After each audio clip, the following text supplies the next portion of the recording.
전에도 말씀드렸는데요. 정말 감사하게도 기회가 주어져서 고구마를 심는 일이 생겼습니다. 기쁨으로 고구마를 심었습니다. 마침 심자마자 그 다음날 비가 오더라고요. 농부의 마음 아시죠? 심자마자 비가 왔다. 하나님이 축복하셨구나. 하나님이 고구마를 많이 맺히게 하셔서 우리 기쁨의 교회 온 성도와 나누게 하시겠구나 라는 기대감이 생겼습니다. 한 2주 지나고 갔어요. 2주 지나고 갔는데 제가 바라는 것보다 싹이 안 났더라고요. 굉장히 근심이 돼서 이 농사를 잘 짓는 분에게 여쭤봤습니다. 제가 사진을 찍어서 막 보여드렸어요. 그랬더니 그분이 하시는 말씀, 고구마는 웬만하면 죽지 않는데요. 웬만하면 죽지 않으니까 이거 살 거라고 얘기를 하시더라고요. 제가 그 말을 확신했습니다. 그래서 우리 기쁨에게 온 성도에게 고구마를 한 박스씩 나눠줄 수 있겠구나, 그렇게 기대를 했습니다. 한 달이 지났나? 궁금하더라고요. 한 달 정도 지났으니까 이제 싹이 올라왔겠지라고 생각하고 딱 가봤는데 제 마음이 어땠을까요? 정말 많이 자랐더라고요. 풍성하게 자랐더라고요. 뭐가 자랐을까요? 정말 제 믿음은 그렇게 허스러워. 정말 많이 자랐더라고요. 이 비닐에 덮여져 있는 고구마는 말랐고 그 옆에 이 중간중간에 나와 있는 흙 속에 이 잡초들이 그렇게 많이 자랐더라고요. 제 마음이 굉장히 복잡해졌습니다. 그래서 결국은 제가 이제 미리 이실직고 하는데요. 고구마를 못 나눠 드릴 것 같아요. 그냥 교회에서 삶아가지고 같이 먹을 정도는 되지 않을까. 그러면서 제가 돌아오면서 굉장히 생각이 들더라고요. 왜 이렇게 잡초는 잘 자랄까? 우리가 바라는 열매는 자라지 않고 오히려 똑같은 환경이잖아요. 오히려 그 수분이 좀 잘 자라도록, 땅의 이 양분이 잘 먹이도록 오히려 신경 써서 고구마는 심었는데 고구마는 말랐고 싹이 나질 않고 전혀 신경 쓰지 않는 잡초. 제가요, 표현을 못 하겠는데 제 이 무릎까지 자랐어요. 무릎까지. 엄청 자란 거예요. 그래서 제가 굉장히 마음에 고민이 생겼습니다. 왜 잡초는 이렇게 잘 자랄까? 제가 그 고민을 하다가 또 하나 연결되어지는 게 그렇더라고요. 우리의 죄성은 왜 이렇게 많이 자랄까? 그냥 이게 죽이고 싶고 버리고 싶고 이 싹을 자르는 듯한 이 결단을 우리가 하는데 순간순간에 우리의 삶 가운데 나도 모르게 불시로 자라나는 이 죄의 싹들, 왜 이렇게 많이 자랄까? 여러 가지의 생각을 가지고 답을 찾지 못했습니다. 근데 한 가지 이 결론, 이 잡초들이 자란 모습을 보고 내린 결론은 정말 죄의 싹은 수시로 자라는구나. 이 죄의 싹은 우리가 잠시 신경을 쓰지 않으면, 관리하지 않으면 수시로 이것이 자라나는구나 라는 것을 보게 되어집니다. 여러분 기억하시나요? 신약에 보면 하나의 사건이 선명하게 드러납니다. 예수님이 길을 가시는데 이 많은 무리들이 한 여인을 끌고 와요. 그 무리들의 마음은 예수님을 시험하기 위해서, 이 여인으로 하여금 시험하기 위해서 그 여인을 끌고 옵니다. 그 여인이 즉슨 간음한 여인이에요. 이 모세의 율법에 따라서 간음한 여인은 돌을 쳐 죽이라 라고 말씀하셨으니 사랑이 많으신 예수님은 뭐라고 말씀하실까? 예수님을 난처한 상황에 치닫게 하는 거예요. 무리들이 요구합니다. 저 여인을 어떻게 할까요? 저 간음한 여인을 어떻게 하겠습니까? 예수님에게, 이 사랑을 가르치는 예수님에게 이 마지막 끝을 몰아세우는 그 장면이 나옵니다. 예수님이 한마디도 안 하셔요. 갑자기 무릎을 꿇고 땅에 뭐라고 쓰십니다. 땅에 뭐라고 쓰셨는지는 성경에 기록되어 있지는 않아요. 땅에 기록되어 있는 내용은 알 수 없지만 뭔가 쓰시고 일어나셔서 말씀하십니다. 뭐라고 말씀하세요? 죄 없는 자가 먼저 돌로 치라. 저는 그 메시지가 우리에게 하시는 말씀이 아닌가 싶어요. 죄 없는 자가 저 간음한 여자를 돌로 쳐라. 아마도 그 많은 무리들은 이런 마음이 있지 않나 싶어요. 나는 율법을 어기지 않았어요. 최소한 저 간음한 여인과 비교했을 때 나는 죄를 짓지 않았어요. 나는 돌을 들어 저 여인을 칠 수가 있는데 당신은 뭐라고 이야기할 겁니까? 나는 죄가 없습니다. 라는 최소한 이 간음이라는 이 죄 앞에서는 나는 죄가 없습니다라는 이 자신감 혹은 이 시험의 마음을 가지고 있던 무리들이 아닌가 싶어요. 그 마음을 정확히 하시고 예수님이 말씀하시죠. 죄 없는 자가 돌을 들어 그 여인을 치라. 그 이야기를 들은 무리들은 어떻게 반응을 합니까? 어떻게 반응을 해요? 나이가 많은 사람일수록 먼저 그 자리를 피해서 집으로 돌아갔다. 나중에는 젊은 사람, 어린 사람, 한 사람도 남지 않고 예수님과 그 여인만 남게 되어졌다. 무엇을 우리에게 이야기합니까? 어쩌면 우리의 마음도 늘 그런 마음이 있는 것 같아요. 어떠한 문제 앞에, 어떠한 일 앞에, 누구의 사람 앞에 나는 그래도 괜찮은 사람 아닌가? 나는 그 사람보다 좀 낫지 않은가? 나는 그래도 이 부분에 있어서는 떳떳하잖아 라는 이 마음이 있지 않을까 싶어요. 그럼에도 불구하고 예수님이 우리에게 말씀하시잖아요. 죄 없는 자가 먼저 돌로 쳐라. 죄 없는 자가 그 사람을 먼저 판단해라. 죄 없는 자가 그 사람을 먼저 정죄하라. 예수님의 본 마음은 뭐예요? 돌로 치라가 본 마음이세요? 그렇지 않죠. 정말 너 스스로를 먼저 살펴봐라. 다른 사람을 판단하기 전에, 다른 사람을 정죄하기 전에, 이 세상을 논하기 전에 스스로의 모습을 한 번 더 돌아보기를 원하시는 그 마음이 아닌가 싶어요. 그래서 다시 한번 하나님을 만난 사람의 첫 번째 반응, 하나님을 만난 사람의 이 진솔한 고백은 무엇으로 시작되어집니까? 정말 내 자신이 죄인이라는 것. 하나님 앞에 떳떳이 설 수 있다 없다? 정말 설 수가 없는 거예요.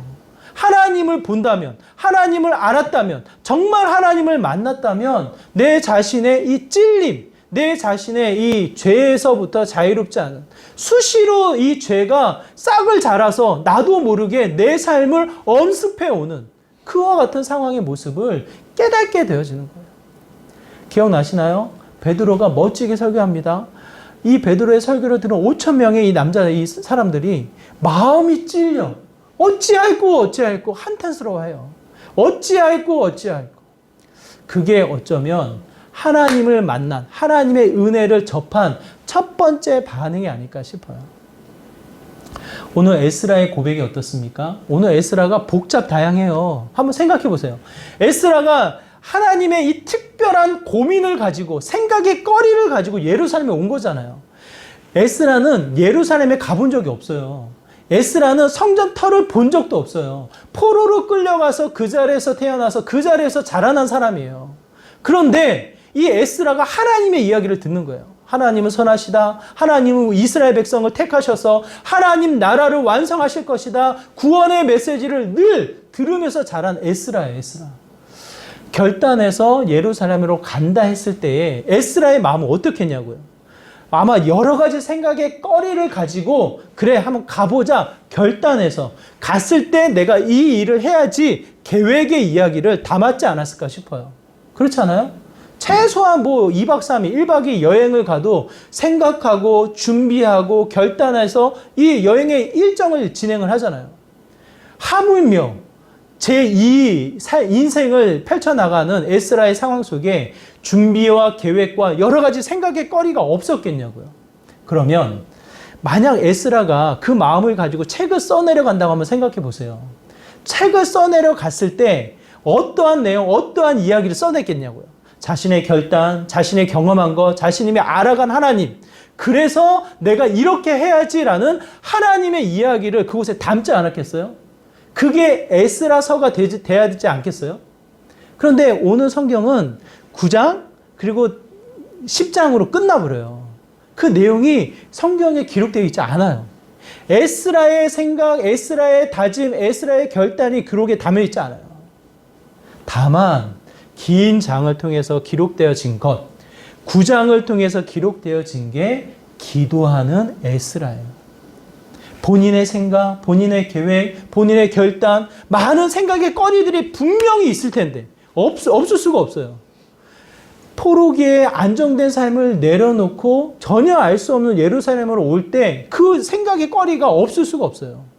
그런데 그 생각을 기록하지 않고 단순한 단순하지 않죠. 정말 그 아래 진솔한 기도의 제목을 담아놓고 있어요. 그 기도의 제목이 무엇으로 시작합니까?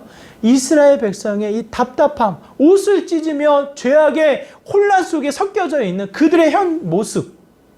근데 이게 참 감사하게도 그 사람만 정죄하고 그 이스라엘 백성만 판단한 모습이 아니라 누구를 포함해요? 누구를 포함해요? 나중에 집에 가서 숙제입니다. 9장을 차분차분 읽어보세요. 에스라의 마음을 고민하면서 9장을 읽어보세요. 자신을 가리키는 인칭, 사람의 대화가 하나님과의 대화니까 인칭이 들어가는데 복수, 이 복수가 들어가요. 복수. 1인칭 복수가 들어가요. 27번을 써요. 우리라는 표현을 써요. 우리라는 표현. 거기에 누굴 포함해요? 이스라엘 백성만 포함하고 이야기합니까? 누구를 포함해요? 자신을 포함해서. 1인칭 복수는 자신을 포함하는 거예요.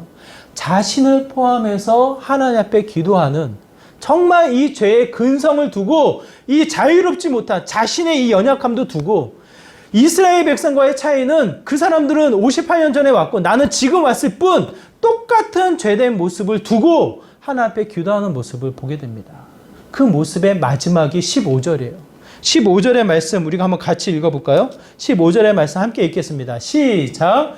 이스라엘의 하나님 여호와여 주는 의로우시니 우리가 남아 피한 것이 오늘날과 같사옵거늘 도리어 주께 범죄하여 싸우니 이로 말미암아 주 앞에 한 사람도 감히 서지 못하겠나이다 하니라.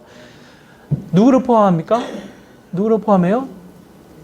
이스라엘 백성을 가리켜서 정죄하고 이스라엘 백성을 가리켜서 잘못했다 질타하고 그게 끝이 아니잖아요. 기도의 간절한 마음이 자신을 포함해서 하나님은 이렇게 은혜를 베푸셨는데 하나님은 이렇게 일을 하셨는데 우리는 어때요? 감히 한 사람도 하나님 앞에 서지 못하겠다라는 이야기를 합니다. 에스라의 마음을 우리가 잊지 않으셨으면 좋겠어요. 지난주도 우리가 살펴보았듯이 수많은 생각은 하나님을 붙잡고 의지는 하나님만을 믿는다라고 고백을 하지만 세상을 믿고 세상을 따라가고 세상의 가치에 수많은 영향을 받아 살아가는 우리들의 모습, 수시로 죄에 싹이 자라는 우리들의 일상, 이스라엘 고백을 우리가 잊지 않았으면 좋겠어요. 그래서 하나님을 처음 만난 바울도 마찬가지예요. 바울도 짙은 어두운 가운데 고민하며 그의 고백을 로마서를 통해서 찾아보면 이와 같습니다. 로마서 3장 10절에서 12절의 말씀인데요. 우리 그 말씀도 한번 같이 읽어볼까요? 바울의 고백을 어떠한 고백을 담아 이야기하고 있는지 우리의 마음을 담아서 다시 한번 읽어보도록 하겠습니다. 로마서 3장 10절에서 12절 말씀 함께 읽겠습니다. 시작! 의인은 없나니 하나도 없으며 깨닫는 자도 없고 하나님을 찾는 자도 없고 다 치우쳐 함께 무익하게 되고 선을 행하는 자는 없나니 하나도 없도다. 한번 생각해 보세요. 바울이 이 고백을 쓰고 있던 초대교회의 상황, 바울이 고백했던 그 순간, 그때와 지금 우리가 살아가고 있는 지금 이 시대, 오늘날의 이 상황과 어떠한 상황이 더 나을 것 같아요? 신앙의 고백, 하나님을 따라가는 믿음의 고백, 믿음의 삶이 어느 상황이 더 나을 것 같아요? 지금이 나을 것 같아요? 아니면 바울의 상황이 더 나았을 것 같아요? 이렇든 저렇든 시간의 흐름 속에 그래도 그 당시는 하나님을 전제로 이야기하는 시대잖아요. 하나님의 존재를 전제로 깔고 하나님에 대한 논쟁은 있었지만 하나님에 대한 믿음에 대한 말씀에 대한 이 여러 가지 갈등은 있었지만 하나님의 존재에 대한 의심은 없었잖아요. 그 자체를 두고 이야기하고 논쟁하는 그 상황이었잖아요. 그럼에도 불구하고 바울이 뭐라고 고백합니까? 하나님을 찾는 자가 한 사람도 없었다. 한 사람도 없었다. 자신을 빼고요. 자신을 포함해서 괴수와도 같은 자신의 죄를 늘 되새기면서 하나님 앞에 보잘것없는 자신을 늘 고백하면서 그 고백이 담겨져 있어요. 의인은 한 사람도 없고 하나님을 찾는 사람이 한 사람도 없었다. 그럼 오늘날의 시대는 어떻습니까?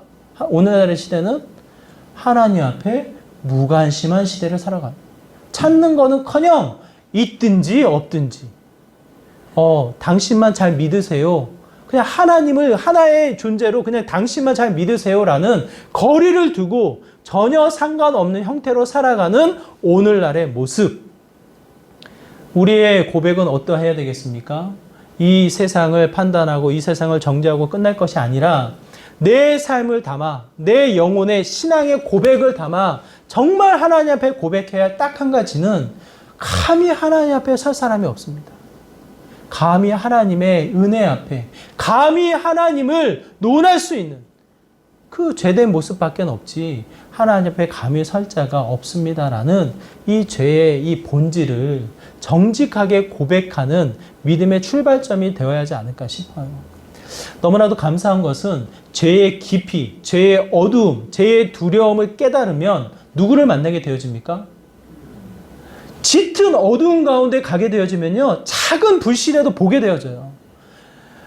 군 생활 하신 분들은 아실 거예요. 정말 근무 쓰는, 경계 쓰는 곳은 빛이 없거든요. 거기에 담뱃불 하나도 빛으로 보여진다니까요. 그만큼 그것이 빛나서 어두운 가운데 존재를 드러내는 게 있어요.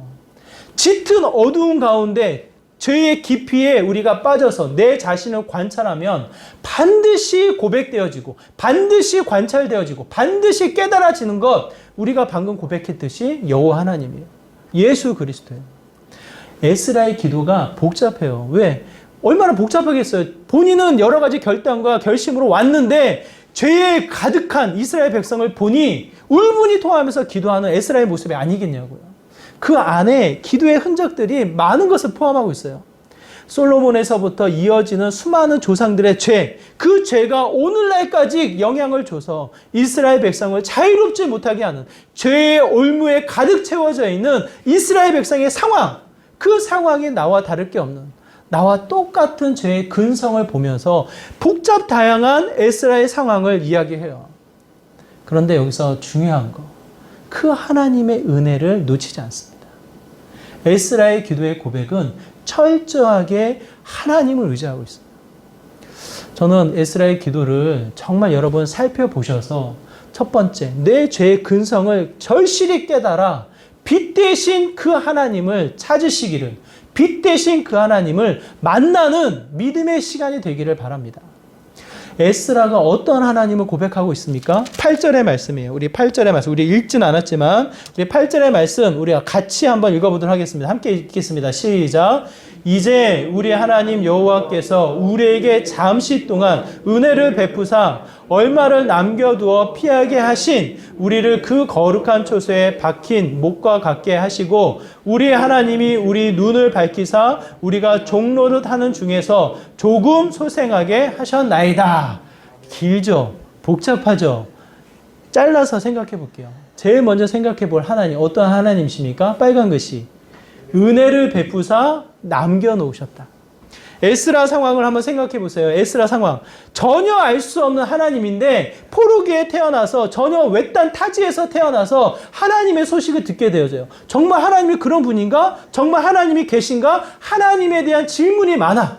그런데 어느 순간 하나님으로부터 주어진 말씀, 70년이 지나면 반드시 돌아오겠노라는 예레미야가 했던 그 말씀이 지켜지는 것을 경험하게 되어져요.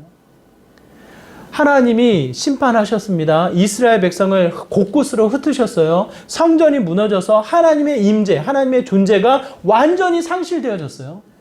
그럼에도 불구하고 하나님이 무엇을 남겨놓으셔요? 하나님의 은혜 안에 피한 그 이스라엘 백성을 남겨놓으셔요. 그래서 그들을 1차 귀환으로 보내셨다. 비록 그들의 죄가 완연해서 그들의 죄가 가득 채워져 있는 듯 싶지만 그 전에 그 죄 속에 놓여져 있는 하나님의 일하심은 무엇입니까? 그들을 남겨놓으셨다. 그들을 피하게 하셨다. 그들에게 은혜를 부으셔서 그들을 보호하셨다. 하나님의 일하심을 고백하고 있어요. 엘리야 선지자가 있습니다. 엘리야 선지자가 갈멜사 전투에서 멋진 승리를 이룹니다. 이방신을 섬기는 제사장들을 한 번에 하늘에서 내리는 불기둥으로 그들을 모두 심판해버려요. 엘리야의 마음은 어땠을까요? 옳거니 이제 드디어 하나님이 역사를 보이시는구나. 하나님의 역사와 하나님의 일하심으로 하나님을 증거하는 믿음의 승리가 펼쳐지겠구나. 엘리야가 그런 생각을 하지 않았겠어요? 그렇게 기록되어 있지 않지만 엘리야의 상황이 전혀 달라지는 이 상황을 보면 어쩌면 그런 마음이 있지 않았을까 싶어요. 갈멜사 전투가 그렇게 큰 일이었고 큰 역사였기 때문에. 그런데 그 엘리야에게 찾아왔던 것은 엘리야가 기대했던 하나님 나라, 엘리야가 기대했던 하나님의 영광, 하나님의 천군천사, 그것이 아니라 이세벨의 오히려 이 복수, 반드시 엘리야를 죽이겠다라는 군사를 일으켜서 엘리야를 쫓게 만들어요. 엘리야 마음이 어떻습니까? 이건 뭐지? 다 끝난 줄 알았는데, 하나님 나라가 완성될 줄 알았는데 이건 뭐지? 그곳에서 도망가는 엘리야의 상황이 펼쳐져요. 엘리야가 도망가다가 지쳐 쓰러지니까 무슨 마음이 들어요? 이젠 끝입니다. 제발 이제 피하는 것, 도망가는 것도 지치니까 뭐라고 이야기해요? 내 생명을 거두어 주옵소서. 내 생명을 거두어 주옵소서. 이게 무슨 뜻이에요? 제발 이젠 이 고통, 이 쫓김, 이 두려움 제발 거두어 오셔서 제 생명을 멈추게 해달라는, 죽게 해달라는 이 간절한 외침 아니겠어요? 하나님이 그 메시지를 듣고 어떻게 하시냐고요. 하나님이 어떻게 하셔요? 그를 피하게 하시고 그 생명을 지키시고 그에게 주시는 말씀, 뭐라고 말씀하세요? 미세한 소리를 통해서 말씀하세요. 너 같은 영혼을 몇 명을 남기셨다? 7,000명을 남기셨다. 7,000명. 이게 무슨 말이냐고요. 나는 지쳤어. 나는 이제 멈추고 싶고 나는 이제 이 세상에서의 짐을 내려놓고 싶은 게 우리들의 마음이에요. 그게 엘리야만 그런가요? 수시로 우리에게 찾아오는 거 아니에요?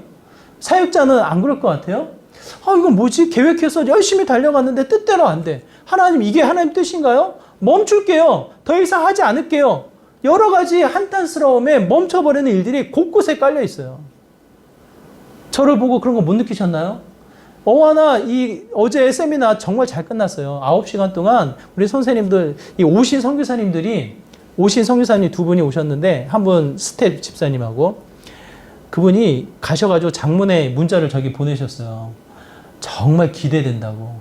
그냥 하는 말 있잖아요. 그냥 하는 말로 기대됩니다. 그런 게 아니라 긴 문자를 두고 우리 교회의 분위기, 선생님들의 반응, 또 이 교회의 이 위치적인 부분, 여러 가지 내용을 쫙 쓰시고 정말 기대가 된다고. 오히려 본인들이 지금 어려운 상황에 우리 교회를 보고 힘을 내서 갔다고 이렇게 문자를 보내오셨어요. 그게 무슨 말이에요, 그게? 때로는 사역자도 낙심하는 거예요. 때로는 사역자도 멈추는 거예요. 어하나를 통해서 뭔가 좀 해보려고 하는데 코로나로 멈춰. 뭔가 해보려고 하는데 상황적으로는 허락되지 않아. 여러 가지의 마음에 좌절이 있어서 정말 하나님 이거 아닌가요? 그냥 내려놓기 원하세요? 이러한 마음이 수시로 찾아와요. 여러분의 삶은 어떻습니까? 여러분의 일상은 어떻습니까? 거기에 하나님이 주신 메시지가 뭐예요? 너만 그런 게 아니다. 너 혼자 그런 게 아니다. 너와 같은 일꾼, 너와 같은 사람을 7,000명을 남겨놓으셨다라고 엘리야를 위로하고 엘리야에게 힘을 다시 주는 하나님의 일하심을 이야기합니다. 어두운 가운데 머물러 있지만 다시 한번 눈을 비벼서 살펴보면 하나님이 은혜를 주셨어요. 오늘 기쁨의 교회 테두리를 통해서 여러분을 남겨놓으셨어요. 여러분의 일상 속에 하나님이 피할 길을 여셔서 하나님이 보호하시는 은혜를 경험하게 되어져요. 우리는 수시로 죄의 싹이 자라서 내 삶을 엄습해 오는 것 같지만 수시로 하나님이 우리를 피할 길을 여시고 우리를 남겨놓으신 그 은혜를 경험하게 되어집니다. 우리 선교사님의 마음, 기대합니다가 그런 마음 아니겠어요? 여러 가지 주일학교가 사라지고 주일학교가 없어지는데 저는 그 문제의 심각성을 몰랐어요. 그런데 기쁨의 교회에 와서 조금 느꼈고 그 심각성이 충청로에 우리 교회가 소속되어져 있는 이 충청로에 가보니까 주일학교 없는 교회가 너무 많은 거예요. 깜짝 놀랐어요. 그 심각성이 저에게 찾아왔어요. 그러면서 이 선교사님을 통해서 주신 마음, 기대가 됩니다. 이 기대가 됩니다라는 이 마음이 무엇일까요? 하나님이 남겨놓으시고 하나님이 이 시대 속에서도 하나님이 보호하시고 피할 길을 허락하신 그 상황을 우리에게 다시 한번 알게 하시고 느끼는 것이 아닌가라는 생각이 들어요. 여러분의 삶을 통해서도 저는 동일하다고 생각을 합니다. 우리의 근성은 죄가 자유롭지 않아요. 죄의 싹이 수시로 자라요. 그렇지만 하나님은 어떠한 분이십니까? 하나님은 어떠세요? 피할 길을 여셔서 나를 지키시는 여호와 하나님.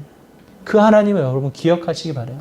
더 나아가 또 하나 8절에서 이야기합니다. 우리 8절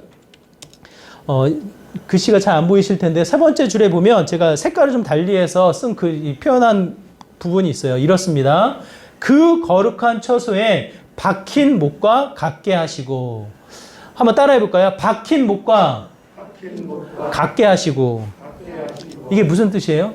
박힌 못. 이 박힌 못이 단순한 하나의 쇠 못을 이야기하지 않고 말뚝을 의미하는 거. 말뚝. 장막을 세웁니다. 장막을 세울 때 이 장막을 붙잡아주는 중심축이 있는데 그 중심축이 말뚝이에요. 말뚝에 중심축을 박아서 이 장막을 세워나가는 형태. 이스라엘 백성은 유목민들이기 때문에 장막을 치는 게 익숙해요. 에스라가 그 사전 지식을 가지고 오늘 표현을 쓰고 있습니다. 말뚝, 이 말뚝과도 같은 우리를 여호와 하나님이 우리를 세우셨다. 거룩한 처소에 말뚝과도 같이 우리를 세우셨다라는 뜻이에요. 이 건물을 지을 때 중심에 말뚝을 찍고 각 수치를 정확히 재어서 원하는 건물을 짓습니다. 성전을 지을 때도 마찬가지고 거기에 사용되어지는 말뚝, 동일한 단어예요. 이것이 무엇을 의미할까요? 말뚝을 그냥 박습니까? 어떠한 이 역할이 있어서 박는 거예요. 아무 의미 없이 그냥 아무렇게나 말뚝을 박는 게 아니라 이 장막을 세우기 위해서, 정확한 수치를 재기 위해서, 원하는 건물을 짓기 위해서 그 말뚝의 역할을 담아 말뚝을 박게 되어지는 거예요. 거룩한 처소에 박힌 못, 무슨 의미가 있을까요, 우리에게? 하나님이 우리를 어떻게 하셨다? 역할을 주신 거예요. 하나님이 우리에게 사명을 주신 거예요. 그냥 세우지 않으셨다고요. 그냥 보호하고 머무게 하지 않으셨다고요. 하나님이 원하시는 뜻을 이루기 위한 사명을 주셔서 그 정확한 역할을 주셔서 누구에게는 어머니로, 누구에게는 아버지로, 누구에게는 직장인으로, 누구에게는 그 어떠한 직분자로 하나님이 세우셨다라는 것을 이야기를 합니다. 자, 창세기로 갈게요. 하나님이 천지를 지으셨어요. 아담과 하와를 세우셨어요. 하나님이 이 아담과 하와에게 모든 것을 주셨어요. 그렇죠? 하나님이 정말 아담과 하와에게 주신 축복은 무엇일까요? 축복. 하나만 뽑는다면 잘 먹고 잘 사는 거요? 네? 평안하는 거. 잘 먹고 잘 살고 평안한 거. 우리가 정말 생각할 수 있는데 아담과 하와가 누릴 수 있는 축복, 가만히 생각해 보면 딱 하나를 찾을 수가 있어요. 이 땅에 번성하라, 충만하라. 하나님이 명령을 하신 거예요. 하나님이 특별한 관계를 맺으셔서 아담과 하와에게 할 일을 주신 거예요. 더 나아가 천지를 창조하는 창조사역에 아담과 하와에게 무엇을 허락하셨어요? 각 지나가는 동물들의 뭘 짓게 하셨어요? 이름. 이름은 단순한 이름이 아니라 그 동물의 특징, 그 동물의 성격을 부여하는 거예요. 부여하는 거. 창조의 사역에 아담과 하와가 참여하게 되는 거예요. 참여하게. 정말 한번 생각해 보세요. 우리가 이 땅에서 누리고 싶은 것, 평안, 이 땅에서 누리고 싶은 것, 잘 먹고 잘 사는 것, 그것만 주어지면요, 결코 살 수가 없어요, 여러분. 특히 남자분들, 직장 잘 다니시다가 이제 정년, 얼마나 영광스러워요. 얼마나 명예로워요. 퇴직을 하고 앞으로의 인생을 여유롭게 살겠다, 좀 쌓아놓은 걸 통해서 충분히 누리겠다, 그거 한 달도 못 가요. 일주일도 못 가요. 그 시간이 길면 길수록 정체감에 빠지게 돼요. 이 흔들리는 정체성에 빠지게 돼요. 반드시 그 삶의 역할과 목적이 있을 때 그 삶의 윤택함을 누리게 되어져요. 먹고 사는 이 평안함이 그 안에서 누려지는 거지, 해야 할 일이 사라지고 나면, 해야 할 일이 없어지고 나면 내 인생의 존재를 흔들려버리게 돼요. 우리 어르신들, 우리 잘 기억하세요. 어르신들 건강하게 오래 살려면 뭘 찾으셔야 돼요? 뭘 찾으셔야 돼요? 해야 할 일을 찾으셔야 되는 거예요. 경제적인 활동을 찾으라는 얘기가 아니에요. 해야 할 일을 찾으시라는 거예요. 그게 곧 하나님이 주신 생명의 가치의 가장 큰 소중한 선물을 누리는 거예요. 누리는 거. 한번 생각해 보십시오. 하나님이 저를 너무 사랑해요. 최동배를 너무 사랑해요. 너무 사랑해서 최동배를 빨리 보고 싶어. 그럼 어떻게 하시겠어요, 하나님이? 데려가셔야죠. 그냥 얼굴을 보기 위해서 천국으로 그냥 들어 올려 가시면 되는 거예요. 근데 굳이 세상에 잠깐 남겨놓으셨어. 왜 그러실까요? 나름대로 하나님의 뜻을 이루기 위한 시간을 주신 거예요. 하나님의 뜻과 멀어져서 살아가면 그만큼의 죄의 어둠 속에 머물러 있는 거예요. 근데 다시 눈을 비비고 내 삶을 살피면 하나님이 거룩한 조서에 박힌 이 모처럼 하나님이 우리를 세우셨고 우리를 부르셨다는 뜻이에요. 자녀에 대한 역할이 있어요. 가정에 대한 역할이 있어요. 이 사회 구성원으로서의 역할이 있어요. 그 역할을 다했을 때에 그 역할의 직분자로 세움을 얻는 거예요. 하나님의 거룩한 백성으로, 하나님의 자녀로 우리를 세우셨고 부르셨어요. 거기에 걸맞는 역할이 아직 우리에게 남아있다는 뜻이에요. 아니, 저는 죄의 투성이로 감히 하나님 앞에 설 수가 없는데 제가 무엇을 어떻게 하겠습니까? 솔직한 저의 고백이에요. 죄의 모습으로 감히 이 자리에서 말씀을 전한답시고 큰 소리로 제가 무슨 자신감으로, 무슨 자만심으로 이걸 떠들 수가 있겠냐고요. 조금만 제 자신을 살피면요, 죄의 구렁텅이에 빠져서요, 헤어나올 수 없는 이 근성, 수치스러움, 여러 가지 부끄러움에 숨어버리는 게 여러분의 모습이에요. 그럼에도 불구하고 딱 하나, 사명이라는 의식을 제가 찾았기 때문에, 그래도 나에게 할 일을 이걸 주셨기 때문에, 그래서 이 자리로 세우셨기 때문에 그 말씀에 순종해서 나가는 것 뿐이에요. 여러분에게 다시 한번 부탁을 드립니다. 에스라의 마음을 헤아려 보세요. 에스라가 이 어두운, 이 짙은 이 죄의 구렁텅이에서도 이 에스라가 힘을 내어서 다시 전진해 나갈 수 있는 것은 어떻게 해서든지 주어진 역할을 감당하기 위해서예요. 주어진 역할을 감당하기 위해서. 지금 여러분이 열심히 살아가는 이유가 뭐예요? 어쩌면 지금 사회, 직장, 가정의 역할을 하기 위해서 살아가시는 거 아니에요? 근데 여기서 멈춰버리면 죄의 근성에서 벗어날 수가 없는 거예요. 하나님과의 시선을 맞추시기 바라요. 하나님을 통해서 하나님이 주신 역할, 하나님이 주신 사명을 반드시 찾아 나가는 믿음의 귀한 출발점이 되시기를 바라요. 그것이 곧 에스라의 기도의 마음의 또 한 작은 부분, 하나님을 고백하는 부분이 아닌가 싶습니다. 아까 제가 엘리야 말씀드렸는데요. 엘리야를 통해서 하나님이 말씀하십니다. 너 같은 자 7,000명을 남겨놨다. 이것으로 끝인가요? 이것으로 끝이에요? 그렇지 않아요. 엘리야가 아직 죽지 말아야 할, 엘리야가 더 살아야 될 이유가 거기에 남아져 있어요. 그게 뭡니까? 너 같은 후계자를 세워야 할 것이다. 엘리야가 엘리사를 세우고 나서 하나님이 허락하신 이 들림, 이 죽음을 맞이 않고 하늘나라로 올라가는 특별한 일을 경험하게 되어져요. 엘리야에게 남아있는 사명, 후계자, 엘리사를 온전히 세우고 나서야 하나님의 부르심을 받아 올라간다고요.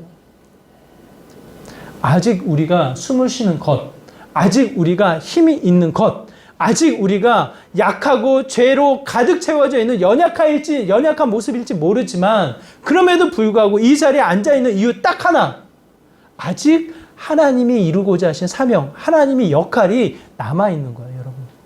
그 은혜, 그 일하심을 놓치지 마세요. 그것이 곧 내 영혼이 젊어지는 거예요. 내 인생이 젊어지는 것이라고 저는 확신합니다. 더 나아가 마지막 하나님의 은혜를 이야기하는데 8절의 마지막 부분이에요. 우리 마지막 부분 밑에서 세 번째 우리 하나님부터 우리 한번 같이 읽어볼까요? 함께 읽겠습니다. 시작. 우리 하나님이 우리 눈을 밝히사 우리가 종노릇 하는 중에서 조금 소생하게 하셨나이다. 제가 부탁드렸어요. 9장의 말씀을 집에 가셔서 한 절 한 절 다시 읽어보세요. 죄의 근성으로 이 연약한 자신을 고백하면서 이 8절의 한 절의 이 9절의 이 고백을 통해서 하나님의 빗줄기 같은 하나님의 은혜를 이야기합니다. 어떻게 해서든지 하나님이 나를 남게 하셨다. 하나님이 이 역할을 주셔서 그럼에도 불구하고 그 생명을 유지하게 하셨다. 분명한 것 또 하나. 눈을 밝히사 어떻게 하십니까? 나를 구원하시는, 내 영혼을 소생시키시는 하나님을 깨닫게 하신다. 아담과 하와가 선악과를 따먹고 나서 어떻게 됩니까? 눈이 밝아져 어떻게 돼요? 부끄러움을 깨닫게 되어져요. 자신의 벌거벗음을 보고 부끄러움을 깨닫게 되어져요. 눈이 밝아져 이 죄를 보게 되어지고, 눈이 밝아져 세상을 보게 되어지고, 어디에 어두워져요? 하나님을 보는 것에 어두워져요. 하나님을 보고 눈을 마주치는 것에 멀어지게 되어져 있어요. 죄의 결과예요. 죄의 결과. 그런데 하나님이 은혜로 남기시고 역할을 부여하셔서 그 사람을 통해서 하나님이 이루고자 하실 때 하나님 어떻게 하십니까? 눈을 밝히사. 눈이 밝아져 무엇을 보게 돼요? 무엇을 보게 돼요? 하나님을 보게 되는 거예요. 하나님. 나와 동행하시는, 지금 내 삶을 소생시키시는, 내 삶을 구원시키시는 그 하나님을 깨달아지고 그 하나님과 전진해 나가는 믿음의 삶이 된다는 것을 이야기합니다. 자, 바울이 하나님을 만나요. 죄된 가운데, 짙은 죄된 가운데 하나님을 만나서 그가 어떻게 됩니까? 눈이 어두워졌다가 밝아지면서 어떻게 돼요? 하나님의 일, 하나님의 사역을 감당해 나가는 바울로 바뀌게 되어지잖아요. 여러분, 그 일을 여러분 기억하시기 바라요. 하나님은 이 땅에서 이 수많은 죄의 결과로 말미암아 심판할 수밖에 없는데 그 심판을 미루셨어요. 그리고 하나님의 택한 백성을 향한 하나님의 일하심을 멈추지 않으셔요. 그 하나님의 은혜를 다시 한번 우리가 깨달아 나가는 믿음의 시간이 되어야 합니다. 세상은 수없이 우리를 유혹하고 수없이 우리를 쓰러뜨리려고 하고 죄의 싹이 수시로 자라나는 그 시대에 우리가 살아가고 있지만 하나님도 일하신다니까요. 하나님도 멈추지 않고 지금 일하시는 그 은혜를 우리에게 말씀해 주고 있습니다. 에스라의 기도를 통해서 다시 한번 그 하나님을 정직하게 고백하고 깨달으시고 그 하나님을 의지해 나가는 믿음의 삶이 되시기를 바라요. 어거스틴이 이렇게 이야기해요. 어거스틴의 인생은 성 어거스틴, 참 성인으로 우리가 고백을 하지만 그의 인생은 쾌락주의로 빠지고 마니교라는 이단으로 빠져서 온갖 인생의 이 죄악의 양극단을 오고 가고 했던 사람이에요. 그래서 그 어거스틴이 스스로 고백하기를 이렇게 고백합니다. 내 영혼이 살기 위해서 주님을 찾겠나이다. 나의 육체는 내 영혼으로 인해 살며 나의 영혼은 당신 하나님으로 인해 삽니다. 라고 고백을 해요. 철저히 죄의 구렁텅이를 경험했던 이 성 어거스틴, 오직 하나님만으로 산다. 그렇게 고백을 합니다. 그런데 참 많은 사람들이 어거스틴을 기억할 때 누구를 기억해요? 누구를 기억해요? 어거스틴의 어머니 모니카를 기억해요. 모니카. 참 이렇게 보면 어머니의 이야기를 많이 담고 있어요. 자신의 죄로 이렇게 이 죄의 구렁텅이에 살아가지만 하나님으로 말미암아 다시 살게 되었다. 그런데 이 중간에는 뭐가 있어요? 어머니의 기도가 있었다. 평생에 걸쳐서 자신을 위해서 기도했던 모니카의 기도를 통해, 어머니의 기도를 통해 다시 한번 남은 자로, 하나님의 사역자로, 더 나아가 구원을 증거하는 자로 어거스틴이 쓰임받게 되었다라고 스스로가 고백을 해요. 스스로. 저는 여러분이 그 에스라의 모습, 어거스틴의 고백을 잊지 않으셨으면 좋겠습니다. 에스라가 할 말이 얼마나 많겠어요. 자신의 결단, 자신의 계획, 여러 가지 생각의 거리들, 할 얘기가 많지만 그 모든 것을 접었어요. 기록을 안 했어요. 오히려 정직한 기도의 문구를 남겨놓고 있어요. 죄의 고백과 함께 그 죄의 어둠 가운데 찾아오신 여호와 하나님, 그 하나님의 은혜로 말미암아 내가 남게 되어졌고 내 부족함이 하나님의 일을 이루는 쓰임으로 나아가게 되어지고 더 나아가 정말 그 하나님이 눈을 밝히사 하나님의 구원의 역사를 보게 하시노라고 그 하나님을 고백하며 조심스럽게 하나님을 기도해 나가는 에스라의 마음을 우리에게 비춰주고 있습니다. 우리의 인생살이 가만히 있으면요, 세상이 그냥 우리를 엄습해 와요.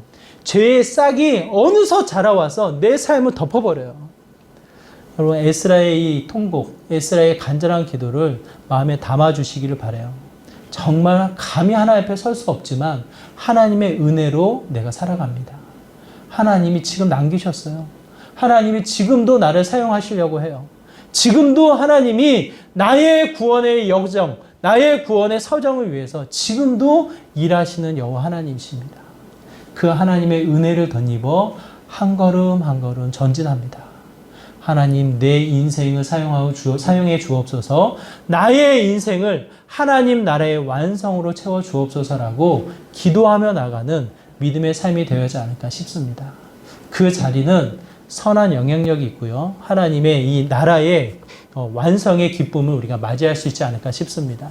하나님의 이 에스라의 간절한 기도, 하나님을 고백하는 기도를 통해서 다시 한번 우리의 인생이 하나님 나라로 체험을 얻어나가는 믿음의 복된 삶 되시기를 주님의 이름으로 축원합니다. 우리 말씀을 기억하시면서 우리 함께 기도하길 원합니다. 하나님 그렇습니다. 세상은 우리를 엄습해오고 죄의 근성은 싹을 자라오게 하지만 이것으로 멈추지 않기를 원합니다. 하나님 안에 피하는 자가 되길 소망합니다. 하나님의 뜻을 이루는 사명을 감당하는 믿음의 일꾼이 되길 소망합니다. 더 나아가 세상의 밝은 눈이 아니라 하나님을 깨닫고 하나님을 밟고 하나님을 붙잡고 나아가는 믿음의 삶이 되길 소망합니다. 다시 한번 내 삶, 감히 하나님 앞에 설 수 없는 인생이지만 깨어나게 하여 주시고 하나님의 은혜를 붙잡게 하여 주시고 주님 앞에 동행해 나가는 믿음의 거룩한 삶 되게 해달라고 이와 같은 마음으로 함께 기도하며 나가도록 하겠습니다. 기도합니다. 하나님 이 시간 간절한 마음으로 기도합니다. 세상은 우리를 엄습해 옵니다. 죄의 근성은 내 자신도 모르게 그 싹이 자라나는 것을 보게 됩니다. 하나님 간절히 기도하는 것은 그 죄된 모습으로 정말 그 순간으로 멈추지 않기를 소망합니다. 하나님 다시 한번 주님의 은혜를 덧입어서 주님 앞에 피하는 자, 주님의 사명을 감당하는 자, 더 눈이 밝아져서 주님의 일하심을 온전히 깨달아 붙잡고 나가는 믿음의 삶이 되길 소망합니다. 죄의 근성으로 머물지 않게 하여 주시고 하나님의 은혜를 덧입게 하여 주시고 하나님의 은혜를 증거해 나가는 믿음의 귀한 삶이 될 수 있도록 인도하여 주시옵소서.